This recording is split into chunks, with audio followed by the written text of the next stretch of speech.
राधे राधे, जय श्री कृष्णा दोस्तों, बाके बिहारी लाल की जय। दोस्तों, एक दिल को छू लेने वाली लीला कथा मैं आप लोगों के साथ शेयर करने वाली हूँ। साथ ही सर्दियों की सेवा से जुड़ी कुछ महत्वपूर्ण बातें जिनसे बाल गोपाल प्रसन्न होते हैं और आपको अनुभव कराते हैं कि वह आपकी सेवा से प्रसन्न है, मैं आप लोगों के साथ शेयर करने वाली हूँ। इसलिए वीडियो को अंत तक अवश्य देखना। पसंद आए तो दोस्तों लाइक करना और मेरी वीडियो को ज़्यादा से ज़्यादा शेयर करना। इसी के साथ बोलिए हाथी घोड़ा पाल की जय, कन्हैया लाल की।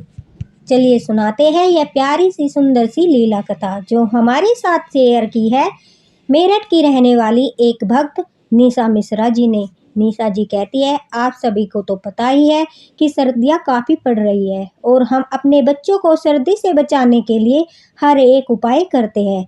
दोस्तों, इससे पहले मैं आपको बताना चाहूँगी कि यह लीला कथा ज़्यादा पुरानी नहीं है। यह हाल ही में 19 दिसंबर 2023 को भक्त निशा शर्मा के साथ हुई है, जो वह आप लोगों तक शेयर करना चाहती है। वह कहती है कि लड्डू गोपाल जी ने मेरे साथ जो लीला की वह मैं जीवन भर नहीं भूल पाऊंगी। निशा जी कहती है, मैं पिछले 5 साल से लड्डू गोपाल की सेवा कर रही हूँ, लेकिन मेरे साथ अभी तक कोई लीला नहीं हुई थी। मैंने लड्डू गोपाल की लीला कथाएं सुनी है, उनके बारे में काफ़ी सुना था, लेकिन मेरे साथ बाल गोपाल ने अभी तक कोई लीला नहीं की थी। जब उन्होंने इतनी बड़ी लीला मेरे साथ की, मेरे जीवन में इतनी बड़ी लीला उन्होंने की, मुझे भी लीला कथाओं पर विश्वास हुआ और मेरा भी मन हुआ कि मैं आप लोगों के साथ इसे शेयर करूं, जो मैं कभी नहीं भूल पाऊंगी। निशा जी कहती है कि मेरे 2 बच्चे हैं और मेरे हस्बैंड मारुति सुजुकी शोरूम में जॉब करते हैं। निशा जी घर पर बच्चों के साथ रहती है, उनके बच्चे काफ़ी छोटे हैं। उनकी बेटी 2.5 साल की है और उनका बेटा मात्र 8 महीने का है। निशा जी की सास और ससुर इस दुनिया में नहीं है, वह वैकुंठ धाम पहुंच चुके हैं। निशा जी कहती है कि शादी के बाद ही लड्डू गोपाल को वह लेकर आई थी। उनकी शादी को 6 साल हो चुके हैं। प्रत्येक सुबह उठकर सबसे पहले बाल गोपाल लड्डू गोपाल को स्नान कराना, भोग लगाना और उसके बाद अपने पति के लिए टिफिन बनाना, फिर दोपहर का खाना, बच्चों को संभालना, लड्डू गोपाल की सेवा करना, यही सब उनकी दिनचर्या है। अब वह जो हमें बताती है उसे ध्यान से सुनना। उन दिनों काफ़ी ठंड पड़ रही थी। मेरे बेटे को जल्दी जल्दी सर्दी जुकाम लग रहा था। इस वजह से मैं काफ़ी परेशान रहती थी। ठंड बढ़ रही थी और रोज़ रोज़ बच्चों की तबीयत भी खराब होने का डर मन में लगा रहता था। मैं आपको बता दूं, जब मेरा बेटा मात्र 5 महीने का था तो उसे नमूनिया हो गया था। उसकी तबीयत इतनी खराब हो गई थी कि हमें उसे एडमिट करना पड़ा था। इसी वजह से हमें हर बार डर लगा रहता है कि कहीं फिर से उसे नमूनिया न हो जाए। काफ़ी ठंड की वजह से मेरे पति बच्चों के लिए रूम हीटर लेकर आए थे ताकि उन्हें सर्दी से बचा सके। अब जल्दी जल्दी शाम को सारा काम ख़त्म करके मैं रूम हीटर ऑन कर देती थी और बच्चों को लेकर बैठ जाती थी। लड्डू गोपाल जी को भी मैं 8 बजे भोग लगाकर जल्दी ही उन्हें विश्राम करा देती थी।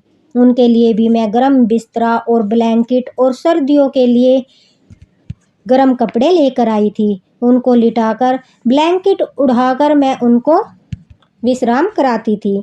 निशा जी कहती है, सब कुछ अच्छे से चल रहा था। मुझे कोई ऐसा अनुभव अभी तक नहीं हुआ था जिससे मुझे पता चल सके कि लड्डू गोपाल जी, बाल गोपाल जी मेरी किसी बात को लेकर मुझसे नाराज है। एक दिन मेरे साथ दिल को दहला देने वाली घटना होती है जिसे मैं जीवन भर नहीं भूल सकती। मेरे पति ऑफिस जा चुके थे और काफ़ी कोहरा पड़ रहा था। ठंड काफ़ी हो रही थी। यह दिसंबर 19 2023 की बात है। मैं काम खत्म करके बच्चों को लेकर रूम हीटर चलाकर उनके साथ लेट गई। दोनों बच्चे आराम से सो रहे थे तो मुझे भी नींद आ गई। तभी अचानक से मेरी भी आँख लग जाती है और मुझे ऐसा लगता है जैसे कोई मेरा पल्लू खींच रहा है और वह सर्दी से ठिठुर रहा है। वह इतना ठिठुर रहा था कि ठंड के मारे उसकी कपकपी बंध रही थी। वह मात्र 4 या 5 साल का लड़का था और मुझे कह रहा था कि मैया ओ मैया मुझे ठंड लग रही है, मुझे भी तेरी गोदी में सोना है, मुझे बहुत ठंड लग रही है, देख मेरा पूरा शरीर कितना शीतल है। और वह यह कहकर रो रहा था। अचानक से मेरी आंखें खुलती है तो मेरे दोनों बच्चे आराम से सो रहे थे। मुझे बड़ा अजीब सा लग रहा था। फिर मैं सोचती हूँ कि ठंड की वजह से कोई परेशान होगा।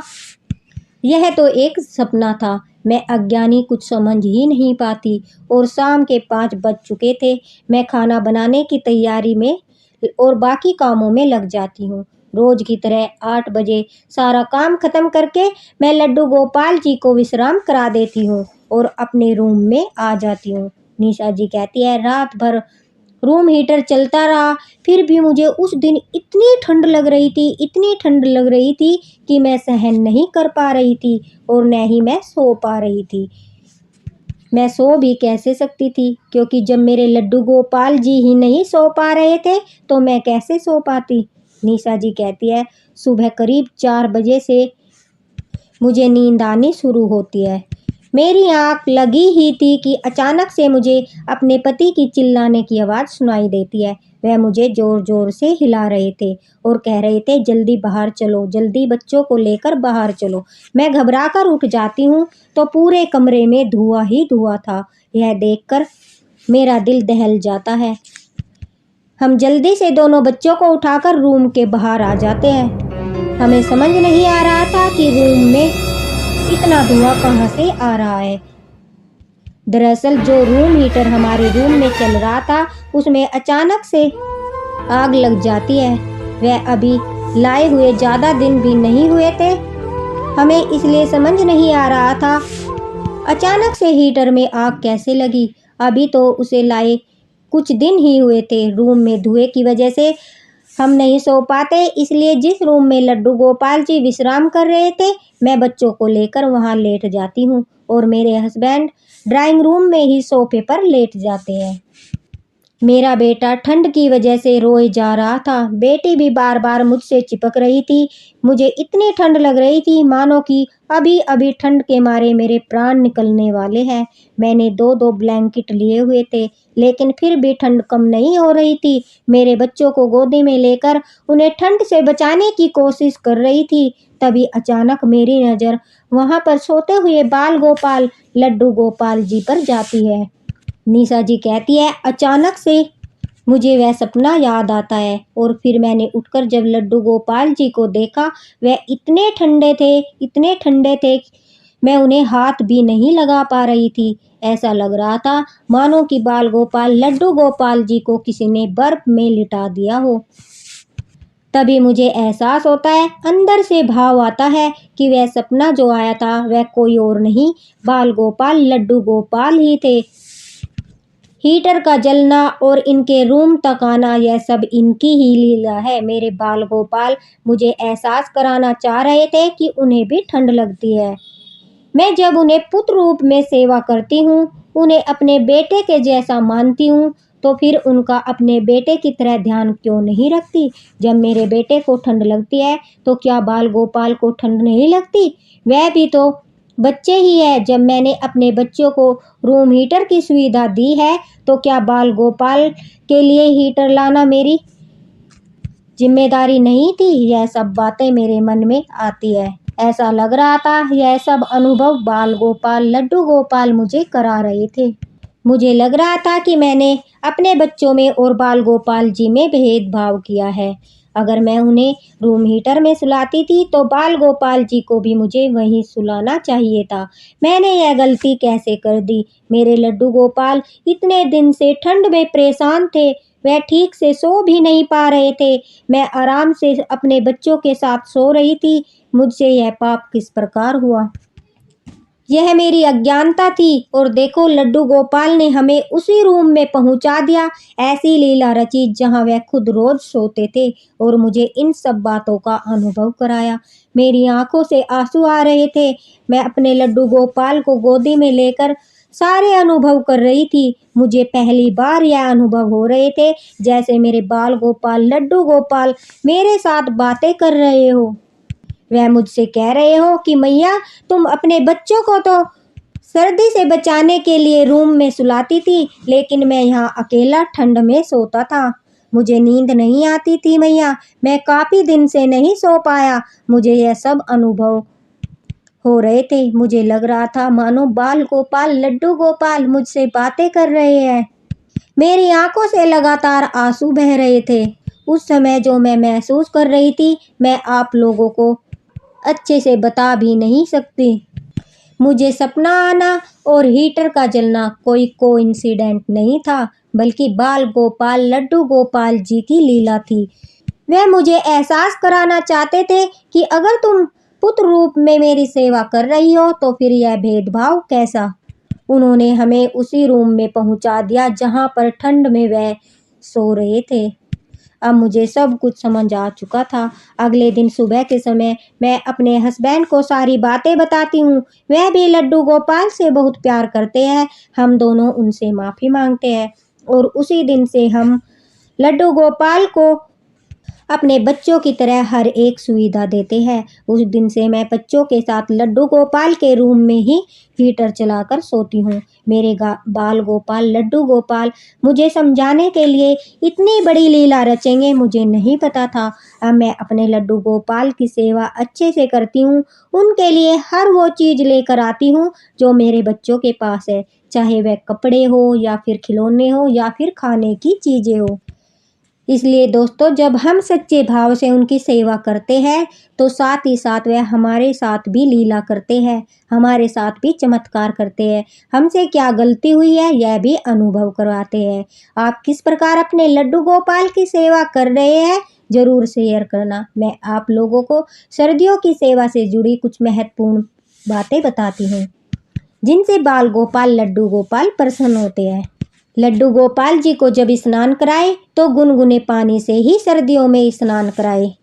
काफ़ी बार आपने देखा होगा, जब आप उन्हें ठंडे पानी से स्नान कराने जाओगे तो या तो आपका पानी गिर जाएगा या फिर पानी का लोटा गिर जाएगा। इसका मतलब है वह ठंडे पानी से स्नान नहीं करना चाहते और वह आपके साथ लीला कर रहे हैं।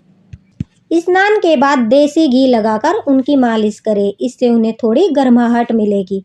साथ ही कुछ खाने के लिए जो भी दो वह पहले हल्का सा गर्म कर लेना चाहिए।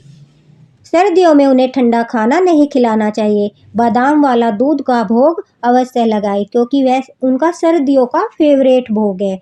गर्म कपड़े पहनाए और कपड़ों के नीचे इनर पहनाना और मोजे पहनाना न भूलें। दोस्तों, अगर आपके पास रूम हीटर है तो थोड़ी देर अपने लड्डू गोपाल जी के पास अवश्य चलाएं। अगर नहीं है तो परेशान होने की आवश्यकता नहीं है। आप गर्म पानी की बोतल जो 200 या 300 रुपए की मार्केट से मिल जाएगी, उसमें गर्म पानी डालकर लड्डू गोपाल जी के पास रख दे।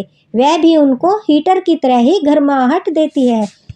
रात को सोते वक्त उनके पास वह बोतल जरूर रखें। कैप, मोजे, स्वेटर जरूर पहनाए। सर्दियों में तिलक के लिए रोली का उपयोग करें क्योंकि चंदन ठंडा होता है, इसलिए बाल गोपाल जी को चंदन नहीं लगाना चाहिए। सर्दियों के दिनों में रोली से तिलक करना चाहिए। जब भी धूप निकले कुछ समय के लिए लड्डू गोपाल जी को लेकर धूप में अवश्य बैठे। उनके विश्राम के लिए मोटी सी रजाई, ब्लैंकेट का ही इस्तेमाल करें। सर्दियों में उन्हें धूप के साथ साथ कभी कभी थोड़ी देर के लिए अपनी गोदी में अवश्य ले। सर्दियों में उनके भोग में दूध के साथ बेसन के लड्डू उन्हें अति प्रिय है। बेसन के लड्डू और दूध के भोग से लड्डू गोपाल जी बहुत प्रसन्न होते हैं। अगर संभव हो तो उनके लिए बेसन के लड्डू जरूर बनाएं। उनको ठंडा भोजन बिल्कुल भी न खिलाएं, थोड़ा सा गर्म करके ही भोजन खिलाएं। सर्दियों में अगर आप इस प्रकार से बाल गोपाल, लड्डू गोपाल की सेवा करते हैं तो लड्डू गोपाल, मेरा दावा है, निश्चित रूप से ही आपको अनुभव कराएंगे कि वह आपकी सेवा से प्रसन्न है और कोई न कोई लीला आपके साथ अवश्य करेंगे। इसी के साथ दोस्तों, राधे राधे। अगर आपको वीडियो पसंद आया हो तो लाइक करना न भूलें। साथ ही निशा जी का बहुत बहुत धन्यवाद करना चाहूँगी कि इतनी प्यारी सी लीला कथा उन्होंने हम लोगों के साथ शेयर की। दोस्तों, कुछ लोग लड्डू गोपाल की लीलाओं पर भरोसा करते हैं, विश्वास करते हैं और कुछ लोग इन्हें सिर्फ भ्रम मानते हैं, इन पर विश्वास नहीं करते। लेकिन जो लोग सच्चे हृदय से भक्ति भाव से बाल गोपाल लड्डू गोपाल की सेवा करते हैं, उनके साथ वह लीला भी करते हैं और चमत्कार भी करते हैं। यह सिर्फ वही भक्त अनुभव कर पाते हैं जो बाल गोपाल पर पूर्ण रूप से विश्वास रखते हैं, क्योंकि हमारी भक्ति का आधार स्तंभ विश्वास ही है। हमारी भक्ति विश्वास पर ही टिकी है। अगर मन में विश्वास नहीं है तो आपको किसी भी चमत्कार पर कोई विश्वास नहीं होगा, आप उनकी कोई भी लीला अनुभव नहीं कर पाओगे। इसलिए सबसे ज़रूरी है विश्वास, जो हमें अपने ठाकुर जी पर होना चाहिए, अपने लड्डू गोपाल पर होना चाहिए, और फिर देखना उनके चमत्कार। इसी के साथ बोलिए राधे राधे, हरे कृष्णा, बाके बिहारी लाल की जय।